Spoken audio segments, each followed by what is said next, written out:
Bab 22 Bahaya. Hahaha, biarkan aku menyelesaikan masalah ini. Suara Ethan Prescott terdengar segera setelah itu, dia melangkah ke keluarga Lawson. Setelah melihat Ethan Prescott, Gabriella Morgan terkejut dan berkata, "Tuan muda Ethan, apakah kamu punya solusi?" Ethan Prescott berkata dengan santai, "Sebelumnya, Wesley Houghton, Direktur Bank Kota Evermore, meminjamkan 4 triliun kepada Prescott Corporate. 4 triliun ini, dia memohon kepada ayahku, jadi ayahku setuju untuk menerimanya. Aku akan memintanya untuk menyelesaikan masalah ini. Ini hanya masalah usaha kecil." Alexander Blackwood ingin tertawa ketika mendengar itu. Wesley Houghton dan Jonathan Ramsey keduanya mengatakan selama percakapan bahwa Prescott Corporate sekarang tidak tertolong dan dapat bangkrut kapan saja. Wesley Houghton menolak pinjaman Prescott Corporate sejak lama. Sekarang Ethan Prescott bilang Wesley Houghton memohon kepada Prescott Corporate untuk menerima pinjaman tersebut. Kalau dulu, Prescott Corporate sebagai perusahaan berkualitas tinggi, masih memiliki harapan itu, tapi sekarang, Alexander Blackwood hanya bisa menggelengkan kepalanya. Intinya, orang-orang di keluarga Lawson masih mempercayai kata-kata Ethan Prescott, seolah-olah itu adalah perintah kekaisaran, yang membuatnya sangat tidak berdaya. "Abigail, kamu bisa melakukan pekerjaanmu sendiri dengan ketenangan pikiran, dan serahkan semua hal yang menyusahkan ini kepadaku." Ethan Prescott tersenyum. "Oke, terima kasih, Kak Ethan." Abigail Lawson mengangguk. Dengan senyum di wajahnya, Ethan Prescott berpikir dalam hati, "Pokoknya, dalam 2 hari, aku mungkin sudah pergi ke negara Serendia, jadi tidak apa-apa membuat keributan sebelum pergi." Alfred Lawson masih bersikeras agar Alexander Blackwood bekerja di Lawson Enterprises, tapi Alexander Blackwood masih membuat alasan lagi dan lagi. "Maka kamu harus mencari pekerjaan yang memuaskanku, kalau tidak, kamu tetap harus bekerja di Lawson Enterprises. Ini perintahku." Alfred Lawson akhirnya menjadi serius. Oke." Alexander Blackwood mengangguk tak berdaya, dia setuju, dan mulai merenung di dalam hatinya. Dia tidak tinggal di keluarga Lawson untuk menunggu makan, tapi langsung pergi ke Solstice Holdings. Olivia Nebula akan melakukan sesuatu pada Solstice Holdings, bahkan Hannah Merrick akan ikut campur di dalamnya. Alexander Blackwood tidak hanya berusaha memenuhi janjinya kepada Tuan Louis, tapi juga ingin memberi Hannah Merrick si wanita jalang yang sombong itu tamparan biar sadar. "Aku ingin bertemu Direktur Luna." Alexander Blackwood datang ke meja depan Solstice Holdings, langsung ke intinya. "Apakah kamu punya janji?" Gadis di meja depan bertanya ragu-ragu. Alexander Blackwood berkata, "Katakan padanya bahwa aku adalah seseorang yang dikirim oleh Louis Reed, dia akan menemui aku." Gadis kecil itu pernah mendengar nama Louis Reed sebelumnya, dan tahu betul bahwa nama ini tabu di perusahaan. Dia menjadi pucat karena ketakutan, dia tidak berani membuat klaim sendiri, jadi dia menelepon untuk melapor. Alexander Blackwood memalingkan matanya dan melihat seorang pria parubaya yang tertunduk dengan setelan hitam keriput berjalan keluar dari lift. Dia tidak bisa menahan sedikit cemberut. Gadis di meja depan meletakkan pesawat telepon di tangannya saat ini, lalu menatap Alexander Blackwood dengan wajah malu, dan berkata, "Direktur Luna bilang." "Bilang apa?" Alexander Blackwood bertanya. "Direktur Luna menyuruhmu pergi." Gadis di meja depan berkata dengan canggung. Ekspresi Alexander Blackwood tidak bisa tidak menjadi muram. Benar saja, setelah bertahun-tahun, Luna Reed masih tidak bisa memaafkan apa yang dilakukan Tuan Louis saat itu. Kalau Tuan Louis melakukan bisnis dengan benar saat itu, dia akan tidak menyentuh jalan sesat itu, keluarga Reed tidak akan pernah terbunuh begitu banyak orang. Alexander Blackwood memanfaatkan tidak ada orang yang perhatikan untuk menyelinap ke tangga. Kalau bukan karena Luna Reed mungkin akan berada dalam bahaya, dia tidak akan menggunakan metode ini. Di sepanjang tangga, Alexander Blackwood berlari dengan liar sepanjang jalan, kebugaran fisiknya luar biasa, dia berlari lebih cepat daripada naik lift. Tidak butuh waktu lama untuk mencapai lantai 19 tertinggi. Ada sebuah meja kecil di pintu masuk kantor komisaris, seorang wanita cantik, sang sekretaris, duduk di samping meja itu, memandangi dokumen-dokumen di tangannya. Alexander Blackwood berjalan mendekat, sang sekretaris langsung berdiri sambil mengerutkan kening dan berkata, "Tuan, cari siapa?" "Aku mencari Direktur Luna," kata Alexander Blackwood dengan tenang. "Apakah kamu sudah membuat janji?" tanya sang sekretaris lagi. "Tidak, Louis Reed memintaku untuk datang," kata Alexander Blackwood. Ketika sang sekretaris mendengar nama ini, wajahnya langsung berubah, dan dia menjadi murung, dan berkata, "Bukankah aku baru saja mengatakannya, suruh kamu pergi?" Direktur Luna tidak mau mendengar nama ini, jadi tolong segera pergi. Kalau tidak, aku akan menelepon Satpam, atau langsung menelepon polisi untuk menanganimu. Alexander Blackwood tidak bisa menahan senyum, dan berkata, "Nyawa bosmu dalam bahaya sekarang, apakah kamu yakin ingin berurusan denganku dulu?" Setelah mendengar hal tersebut, sang sekretaris menjadi semakin murung, mengira Alexander Blackwood menghasut. Direktur Luna saat ini menerima Tuan Jowin dari Astral Electronic Industries, dia tidak punya waktu untuk bertemu denganmu. Lagi pula, kamu adalah orang yang diperkenalkan oleh momok Louis Reed itu, jadi dia tidak akan bertemu denganmu. Percuma saja kamu mengancam, kata sang sekretaris dengan sangat keras kepala. Insulasi suara pintu kantor sangat bagus, tapi masih ada beberapa suara yang tidak terdeteksi dari dalam. Pendengaran Alexander Blackwood sangat kuat sehingga dia dapat dengan jelas mendengar deru angin dan rerumputan dalam radius 50 meter, secara alami gerakan semacam ini tidak dapat lepas dari telinganya. Dia tidak mau repot-repot berbicara dengan sang sekretaris lagi, dia melangkah maju dan mundur, berdiri, membalikkan badan, dan mengarah ke pintu. "Apa yang akan kamu lakukan?" Sang sekretaris terkejut. Dia tidak menyangka ada orang yang berani datang ke sini untuk membuat masalah. Alexander Blackwood mengangkat kaki kanannya, memutar tubuhnya dan memutar pinggulnya, tendangan standar ke depan mendarat di pintu, dan dengan keras, seluruh pintu ditendang dan diterbangkan. Pintu ini didukung oleh teknologi anti peluru dan anti ledakan tercanggih. Sang sekretaris membuka mulutnya lebar-lebar, terlalu kaget untuk mengatakan sepatah kata pun. Di dalam pintu, seorang pria ditutupi dengan bahan peledak buatan sendiri, berdiri di meja dengan wajah garang, berbicara dengan garang. Suara pintu yang ditendang membuat khawatir dua orang di kantor. Pria ini persis seperti pria parubaya yang dilihat Alexander Blackwood di lantai pertama.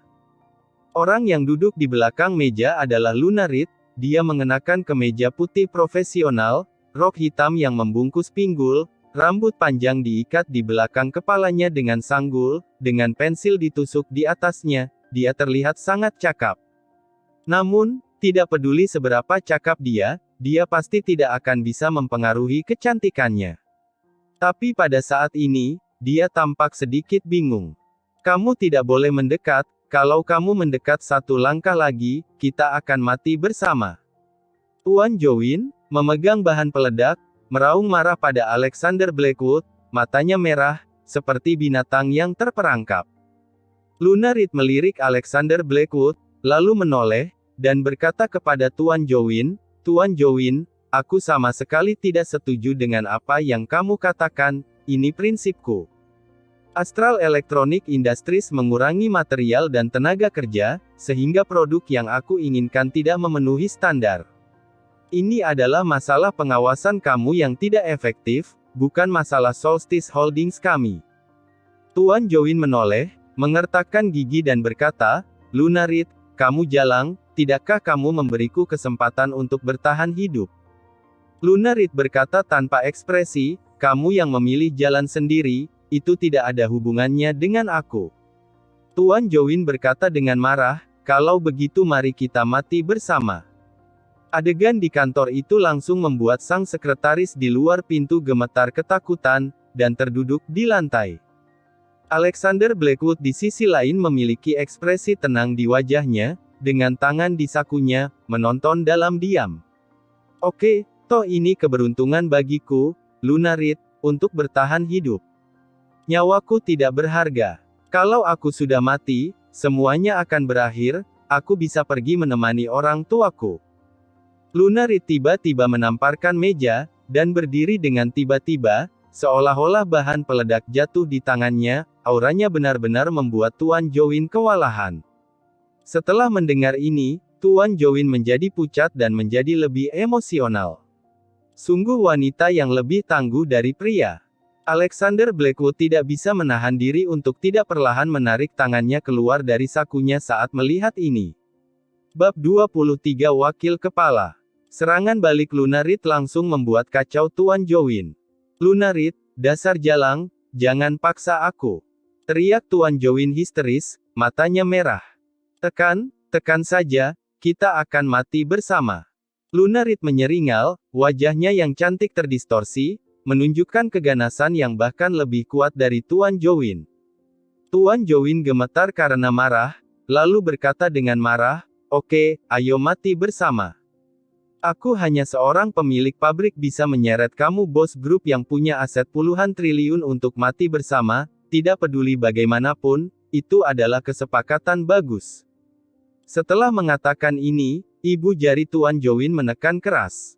Tapi pada saat ini, sebuah koin baja terbang dari tangan Alexander Blackwood, dengan sekejap, itu mengenai pergelangan tangan Tuan Join dengan keras. Tuan Join dipukuli dengan sangat menyakitkan oleh koin baja sehingga dia tidak bisa menahan diri untuk melepaskan tangannya, dan remote control di tangannya jatuh ke lantai. Mata Lunarid merah, dan pada saat Tuan Join hendak mengambil remote control, tiba-tiba dia mencabut pensil dari belakang kepalanya, dan menusuk lengan Tuan Join dengan keras. Aduh! Tuan Join menjerit seperti lolongan serigala, dan darah berceceran di mana-mana. Alexander Blackwood juga datang ke sisi Tuan Join saat ini, mengangkat telapak tangannya, dan memukul bagian belakang kepalanya. Jeritan itu berhenti tiba-tiba, dan tubuh Tuan Join jatuh lemas ke tanah, tak sadarkan diri. Rambut Luna acak-acakan, memegang pensil berdarah di tangannya, seperti hantu wanita yang mencabut nyawa, terengah-engah, matanya yang berniat membunuh tertuju pada Alexander Blackwood. "Sekarang kamu bisa memanggil polisi." Alexander Blackwood menoleh dan berkata kepada sang sekretaris yang tertegun di pintu, dengan ekspresi tenang di wajahnya, seolah tidak terjadi apa-apa. Sang sekretaris sadar dan buru-buru memanggil polisi. Alexander Blackwood membungkuk untuk mengambil koin besi di lantai, memainkannya di tangannya sambil tersenyum pada Lunarid, dan berkata, "Bahas sebentar." Lunarid mengambil tisu basah, perlahan menyeka pensil di tangannya, lalu meletakkan tangannya di belakang kepala, dan mulai menata rambutnya. "Sepertinya aku tidak punya banyak hal untuk didiskusikan dengan orang-orang Louis Reed," kata Lunarid sambil mencibir. "Aku bukan orangnya, harus dikatakan, dia adalah orang aku, orang yang aku urus," kata Alexander Blackwood. Lunarid mengerutkan kening dan berkata, "Apakah kamu petugas penjara?" Alexander Blackwood mengangguk dan berkata, "Aku meninggalkan penjara Shadowgate secara kebetulan kali ini. Louis Reed meminta aku untuk menjaga kamu sebelum aku pergi." Lunarid memasukkan kembali pensil itu ke dalam sanggulnya, tatapannya yang dingin dan arogan tidak menunjukkan emosi, bibirnya yang tajam seperti pisau sedikit terbuka dan berkata, "Aku tidak membutuhkan siapapun untuk merawatku." Alexander Blackwood berkata, "Aku sebenarnya tidak terlalu ingin mengurus hal-hal buruk ini, tapi Louis Reed sangat patuh di penjara Shadowgate, dia bahkan membantu aku melakukan banyak pekerjaan, dan nyawanya akan segera berakhir. Jadi, itu sebabnya aku mengabulkan permintaannya." Mendengar berita bahwa Louis Reed akan segera meninggal, jejak emosi yang tidak dapat dijelaskan muncul di mata Lunarid, tapi dia tidak berbicara. Mata Lunarid menjadi dingin lagi, dia berkata dengan acuh tak acuh, "Apakah kamu mengasihaniku?" Alexander Blackwood mengangkat bahu sedikit, lalu menggelengkan kepalanya, dan berkata, "Kamu memiliki grup besar bernilai puluhan miliar, apa hakku untuk mengasihanimu? Hanya saja apakah kamu dapat mempertahankannya atau tidak adalah cerita lain." Lunarid mencibir, "Apa yang kamu tahu?"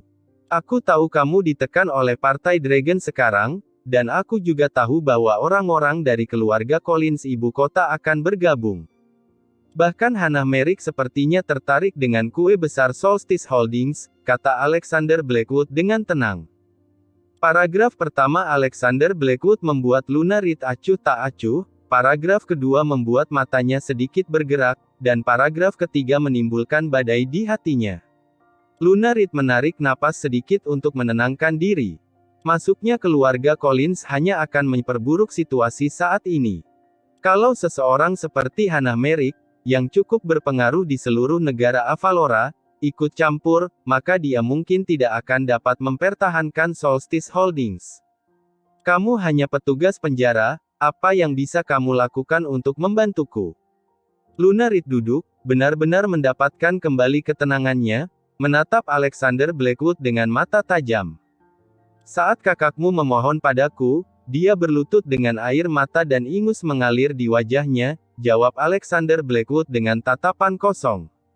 Alis Luna Reed sedikit terangkat, dia membenci Louis Reed, tapi dia tahu jelas bahwa Louis Reed adalah orang yang sombong.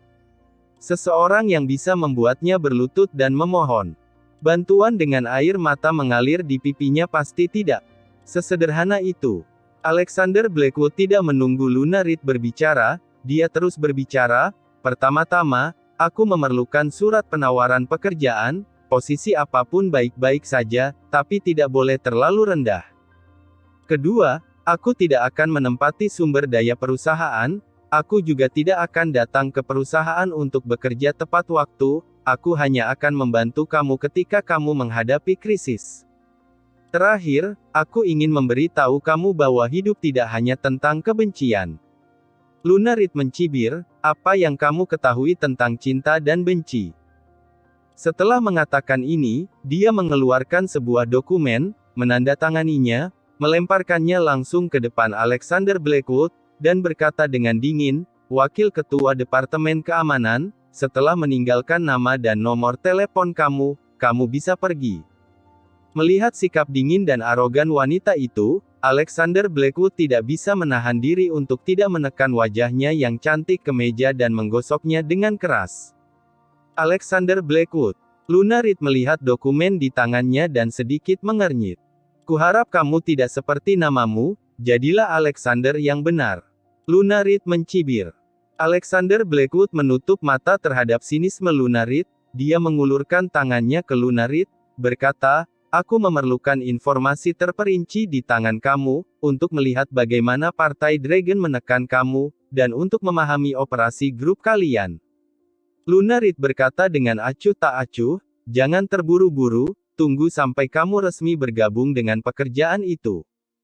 Saat itu, polisi datang dan langsung menangkap Tuan Jowin yang mengancam Luna Reed dengan bom, dan membuat pemahaman singkat. Solstice Holdings memiliki banyak kekuasaan. Ketika hal sebesar itu terjadi, Luna Reed dapat dengan mudah menjelaskannya dalam beberapa kata, jadi tidak perlu pergi ke kantor polisi secara khusus. Luna Reed menyerahkan dokumen masuk Alexander Blackwood kepada sang sekretaris, biarkan dia yang menanganinya. Alexander Blackwood melempar koin besi di tangannya, lalu berbalik dan pergi. Tunggu.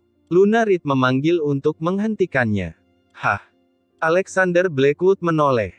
Berapa hari lagi dia akan hidup? Luna Reed bertanya dengan dingin. Aku tidak tahu, intinya tidak lama lagi.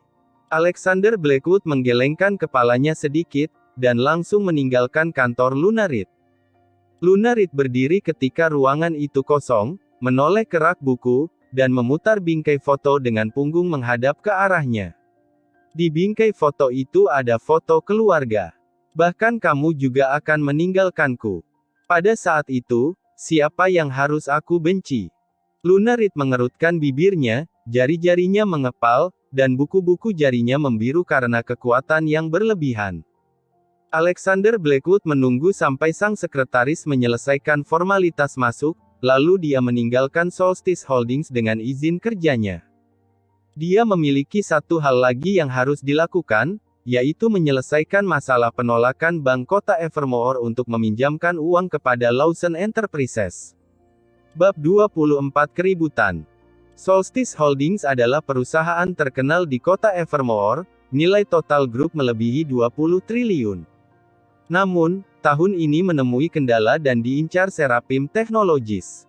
Tiger Reynolds, bos muda dari Seraphim Technologies yang kaya raya, pertama-tama mengejar Lunarid. Tentu saja tidak mungkin seorang perempuan berkepribadian seperti Lunarid akan setuju, bahkan menipu Tiger Reynolds hingga menyebabkan Seraphim Technologies mengalami kerugian yang cukup besar. Tiger Reynolds yang geram segera mulai mengincar Lunarid, yang menyebabkan Solstice Holdings mengalami kemunduran sekarang, bahkan menarik serigala lapar dari ibu kota. Alexander Blackwood mendapat sedikit pemahaman tentang situasi Solstice Holdings saat ini melalui saluran informasinya sendiri, dan pada saat yang sama, dia sudah berjalan ke kantor pusat bank kota Evermore. Dia mengetahui bahwa penanggung jawab bisnis pinjaman Lawson Enterprises adalah seorang manajer bernama Nicholas Sinclair, jadi dia langsung mendekatinya. "Siapa yang kamu cari?" Di kantor manajer, hanya ada satu pria yang lebih muda dengan jas dan sepatu kulit. "Aku mencari Tuan Manajer Nicholas," kata Alexander Blackwood ringan. "Ada apa?" Pria itu mungkin sang asisten Nicholas Sinclair atau semacamnya, dia langsung bertanya. "Bicara tentang pinjaman keluarga Lawson," kata Alexander Blackwood jujur. Mendengar hal tersebut, sang asisten tak kuasa menahan tawa, membungkuk untuk membuka laci, mengeluarkan kantong plastik hitam dari dalamnya, dan melemparkannya tepat di depan Alexander Blackwood. Alexander Blackwood tercengang, matanya mengintip melalui celah yang terbuka, dan menemukan bahwa itu tampak seperti pakaian pelayan seksi berwarna biru dan putih. Ini membuatnya mengerutkan kening berulang kali, tidak dapat memahami apa yang dimaksud pihak lain. Sang asisten berkata dengan santai, "Kamu ambil kembali dan biarkan Abigail Lawson memakainya, lalu datang dan bicara dengan manajer Nicholas kami." Alexander Blackwood memandangi kantong plastik hitam dengan setengah senyum di wajahnya. Dia dan Abigail Lawson baru saja menikah, tapi dia belum pernah melihat Abigail Lawson mengenakan pakaian seperti ini. Ini Nicholas Sinclair, siap memainkan game ini. Benar-benar memahami beberapa kesenangan. Syaratnya, Tuan Manajer Nicholas sudah memberikannya, kalau tidak bisa, jangan datang ke sini untuk membuat masalah, kami sangat sibuk. Sang asisten setengah senyum pada Alexander Blackwood, siap mengantar tamu. Sebaiknya kamu panggil dia. Alexander Blackwood menyipitkan mata kirinya sedikit, lalu tersenyum serius. Setelah mendengar ini, sang asisten penuh dengan penghinaan, dan berkata, "Memang siapa kamu?" "Tuan Manajer Nicholas memiliki banyak bisnis setiap hari. Bisnis yang harus kami tangani dalam sehari adalah puluhan miliar bahkan ratusan miliar. Untuk urusan keluarga Lawson yang sepele itu, dia sudah memberikan Abigail Lawson kesempatan. Kalau Lawson Enterprises ingin mendapatkan pinjaman itu, minta saja Abigail Lawson untuk mengenakan setelan ini dengan patuh, lalu pergi bahas dengan Tuan Manajer Nicholas." Sebelum dia selesai berbicara, Alexander Blackwood melangkah maju, menekan kepalanya dengan satu tangan, dan membantingnya dengan keras ke meja. Bang! Bang! Bang! Perkusi yang sangat ritmis. Alexander Blackwood menyukal suaranya, jadi dia mengangguk dan menyipitkan matanya lagi, membuat suara itu beberapa kali lagi. Sang asisten dipukul hingga berdarah di seluruh wajahnya, hidungnya patah, dan dia meringis kesakitan, tapi dia masih terus memperingatkannya, "Kamu sialan. Berani memukul seseorang di bank kota Evermore, aku asisten manajer Nicholas. Kamu melukaiku, pinjaman ini, bahkan kalau Abigail Lawson pergi ke Tuan Manajer Nicholas tanpa mengenakan apapun, dia tidak akan berhasil bernegosiasi. Tidak hanya itu, aku ingin membuat Lawson Enterprises bangkrut." Alexander Blackwood menekan kepala sang asisten, dan berkata dengan setengah tersenyum, "Sekarang, panggil Nicholas Sinclair untuk datang, aku akan memberimu waktu 3 menit. Kalau dia tidak datang dalam 3 menit, aku akan membiarkanmu merasakan rasanya mencium meja." Melihat cahaya dingin di mata Alexander Blackwood, sang asisten mau tidak mau gemetar, mengeluarkan ponselnya dari sakunya dengan gemetar, dan memutar nomor Nicholas Sinclair. "Ada apa? Apa kamu tidak tahu aku sibuk? Aku sedang menerima pelanggan besar." Nicholas Sinclair bertanya dengan marah. "Tuan Manajer Nicholas, orang-orang dari Lawson Enterprises datang." Sang asisten gemetar. "Oh, apakah Nona Abigail sudah mengenakan pakaian pelayan itu dan datang berbicara baik-baik denganku?" Ketidakbahagiaan Nicholas Sinclair segera menghilang, dan dia bertanya sambil tersenyum. Tapi sang asisten berkata, "Tidak. Tidak, ada orang yang datang dan memukuli aku. Dan mengatakan bahwa kalau kamu tidak datang dalam waktu 3 menit, dia akan melumpuhkanku." Setelah Nicholas Sinclair mendengar ini, dia langsung menjadi geram, dan berkata dengan marah, "Apa? Dia memukulmu di kantorku. Aku akan ke sana sekarang, biarkan dia menungguku." Setelah menutup telepon, sikap sang asisten kembali menjadi angkuh. "Tuan Manajer Nicholas bilang dia akan segera datang, kamu harus mempersiapkan pemakamanmu." Sang asisten menatap Alexander Blackwood dengan tatapan galak. "Berlutut dan bicara padaku." Alexander Blackwood mengangkat alisnya dan menendang lututnya dengan keras, sang asisten langsung berlutut di lantai. Pergerakan di kantor sudah membuat khawatir staf bank kota Evermore.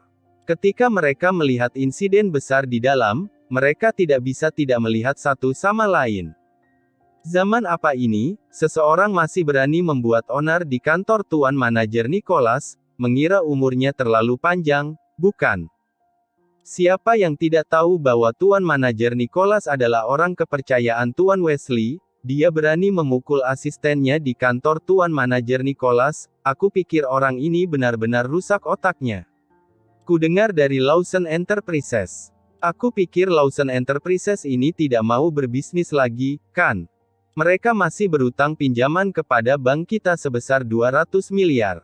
Ketika saatnya tiba, Tuan Manajer Nicholas mempercepat penagihan, Lawson Enterprises akan bangkrut dalam hitungan menit. Ketika semua orang melihat adegan ini, mereka tidak dapat menahan diri untuk tidak berbicara. Sang asisten itu ditendang oleh Alexander Blackwood hingga berlutut. Dengan begitu banyak orang yang menonton, dia kehilangan muka, tapi setelah mendengar kata-kata dari orang luar, dia menjadi semakin percaya diri. "Sebaiknya kamu pikirkan sekarang, bagaimana menjelaskannya kepada Tuan Manajer Nicholas nanti. Kalau kamu tidak bisa memuaskan Tuan Manajer Nicholas, seluruh Lawson Enterprises hanya akan menunggu untuk tidur di jalan." Cibir sang asisten. "Berisik sekali." Alexander Blackwood dengan santai mengambil sebungkus rokok dari meja, mengeluarkan sebatang rokok darinya, tapi tidak menyalakannya, hanya memainkannya di tangannya. Di luar, ada keributan lagi. "Tuan Manajer Nicholas, kamu sudah datang." Orang yang tidak tahu diri itu memukul sang asisten di kantormu. "Tuan Manajer Nicholas, kenapa kamu harus melakukannya sendiri untuk orang buta seperti itu? Beri saja perintah, aku akan memberitahu dia cara menulis kata mati dalam hitungan menit." Setelah melihat Nicholas Sinclair, beberapa orang langsung menghampirinya untuk menyanjungnya. Itu menunjukkan bahwa Nicholas Sinclair berstatus tinggi di bank kota Evermore. Nicholas Sinclair mengenakan jas dan dasi hitam, menunjukkan kewibawaan yang sangat tinggi saat dia berjalan menuju kantornya. Melihat Nicholas Sinclair muncul, sang asisten akhirnya menghela nafas lega dan mendapat kepercayaan diri untuk berdiri. Pada saat yang sama, dia mengertakkan gigi dan berkata kepada Alexander Blackwood, "Kamu pandai berkelahi, bukan? Sekarang Tuan Manajer Nicholas ada di sini, kalau kamu punya nyali, kamu bisa memukulku di depannya." Alexander Blackwood memainkan rokok dengan satu tangan, lalu menekan bagian belakang kepala sang asisten dengan tangan lainnya dengan keras. Wajah sang asisten kembali bersentuhan dengan meja. Pria berisik itu pingsan. Alexander Blackwood merasa dunia jauh lebih tenang. Di luar pintu, terdengar suara kesunyian. Bahkan Nicholas Sinclair datang, Alexander Blackwood benar-benar berani menghajar sang asistennya di depannya. Keberanian ini benar-benar tidak kecil.